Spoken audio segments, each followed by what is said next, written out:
বন্ধুরা, ঘড়ির কাঁটা টিকটিক করে এগিয়ে চলছে আর মাত্র কয়েকটা ঘণ্টা এরপরেই মিরপুরের শেরেবাংলা স্টেডিয়ামে শুরু হবে সেই মহাযুদ্ধ, যার জন্য আমরা চাতক পাখির মতো অপেক্ষা করেছি দীর্ঘ ১২টি বছর। আগামীকাল বিপিএল ২০২৬-এর মেগা ফাইনাল। একদিকে এক যুগের আক্ষেপ আর গতবারের স্বপ্নভঙ্গের যন্ত্রণা নিয়ে চট্টগ্রাম রয়্যালস, অন্যদিকে শক্তিশালী রাজশাহী ওয়ারিয়ার্স। কিন্তু আগামীকালকের সেই শিরোপা নির্ধারণী ম্যাচে চট্টগ্রাম এমন এক বিধ্বংসী একাদশ নিয়ে নামছে যা রাজশাহীর কপালে চিন্তার ভাঁজ ফেলে দিয়েছে। আগামীকাল কি তবে পতেঙ্গার তীরে ট্রফি ভিড়বে? চলুন দেখে নেই কালকের সেই চূড়ান্ত মাস্টার প্ল্যান। ১. অ্যাডাম রসিংটন, চট্টগ্রামের আক্রমণ ভাগের প্রধান। রসিংটন কেবল একজন উইকেটরক্ষক ব্যাটার নন, তিনি একজন সাইকোলজিক্যাল ওয়েপন। তার ব্যাটিং স্টাইল হল একবার শুরু করলে থামানি। পাওয়ার প্লের ৬ ওভারে তিনি যদি ৩০-৪০ রানও করেন, তবে চট্টগ্রামের রান রেট এমন জায়গায় পৌঁছাবে যে রাজশাহীর বোলাররা দিশেহারা হয়ে পড়বে। ইনজুরি কাটিয়ে তার ফেরাটা দলের জন্য ঠিক তেমনই যেমনটি কোনো যুদ্ধে সেনাপতির ফিরে আসা। ২. মির্জা তাহের বেগ, চট্টগ্রামের ইনিংস বিল্ডার। তাহের বেগকে ২ নম্বরে নামানো চট্টগ্রামের ফাইনালের সবথেকে বড় টেকনিক্যাল মুভ। মিরপুরের পিচ মাঝে মাঝে বেইমানি করে, বল নিচু হয়ে আসে। তাহের বেগ হলেন সেই ব্যাটসম্যান যিনি শর্ট সিলেকশন ভালো জানেন। তার দায়িত্ব হল রসিংটনের তাণ্ডবের মাঝেও এক প্রান্ত আগলে রাখা, যাতে চট্টগ্রামকে আর সেই ৪-৫ উইকেট হারানোর লজ্জায় না পড়তে হয়। তিনি দলের ব্যাটিং অর্ডারের নিরাপত্তার ঢাল। ৩. মোহাম্মদ নাঈম শেখ, ১.১ কোটির ম্যাচ উইনার। নাঈম শেখের সামর্থ্য নিয়ে প্রশ্ন তোলার সুযোগ নেই। তিনি যখন নিজের ছন্দ খুঁজে পান, তখন মাঠের চারদিকে তার ক্লাসিক শটগুলো দেখা যায়। দলের সবথেকে দামি দেশি খেলোয়াড় হিসেবে আজ তাকে বড় মঞ্চে প্রমাণ করতে হবে। মাঝের ওভারে যখন স্পিনাররা চেপে ধরতে চাইবে, তখন নাঈম শেখের অভিজ্ঞতাই হবে চট্টগ্রামের প্রধান পাথেয়। ৪. মাহমুদুল হাসান জয়, নির্ভরযোগ্যতার দেয়াল। জয় এমন একজন ক্রিকেটার যিনি টেস্টের ধৈর্য এবং টি-20তে প্রয়োজনীয় স্ট্রাইক রোটেট করার ক্ষমতা দুটিই রাখেন। যদি দ্রুত কোনো উইকেট পড়ে যায়, তবে জয় ৪ নম্বরে নেমে ইনিংস মেরামত করবেন। তার থাকা মানে ড্রেসিং রুমে এক ধরনের স্বস্তি থাকা। বড় টুর্নামেন্টের ফাইনালে এমন একজন টেকনিক্যালি সলিড ব্যাটার যে কোনো দলের স্বপ্ন। ৫. হাসান নওয়াজ, পাকিস্তানের ছক্কার মেশিন। হাসান নওয়াজ হলেন সেই ব্যাটার যাকে চট্টগ্রাম কিনেছে প্রতিপক্ষকে ভয় দেখাতে। তার ব্যাটিংয়ের মূল শক্তি হল পাওয়ার হিটিং। স্পিনার হোক বা পেসার, স্লট বা রেঞ্জে বল পেলে তিনি তা গ্যালারিতে পাঠাতে ১ সেকেন্ডও দেরি করেন না।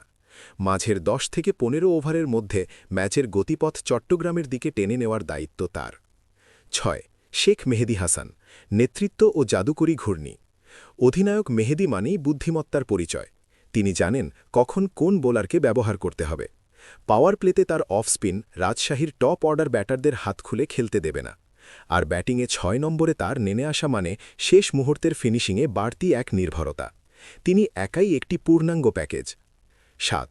আমির জামাল, দি আল্টিমেট গেম চেঞ্জার। আমির জামালকে নিয়ে কথা বলা মানেই উত্তেজনা।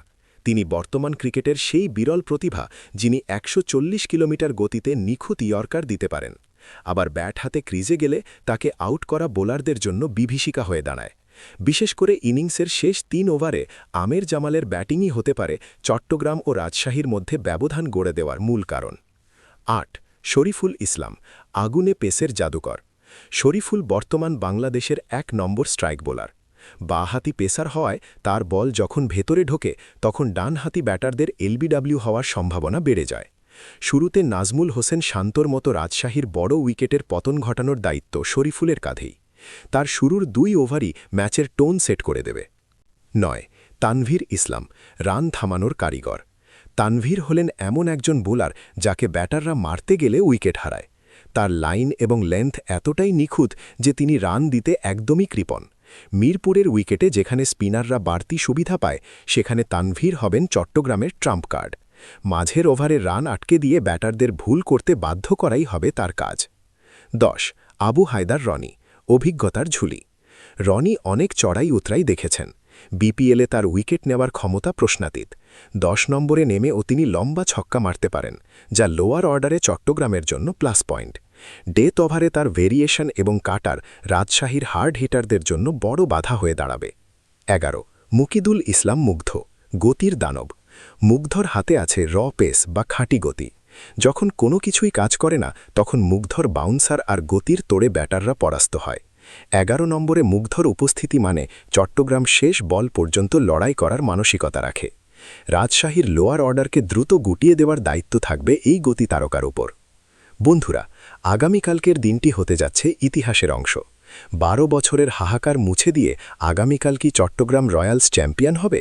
রসিংটনের তাণ্ডব আর আমের জামালের সেই মহাপ্রলয় দেখতে আপনারা আগামীকাল কে মাঠে যাচ্ছেন? আগামীকালকের ম্যাচের জন্য আপনাদের প্রেডিকশন কি? কমেন্টে এখনই গর্জন দিয়ে জানিয়ে দিন।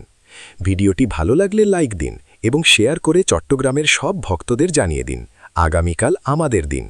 আগামীকাল দেখা হচ্ছে বিজয়ের মিছিলে। চলো চট্টগ্রাম, চলো বিপিএল।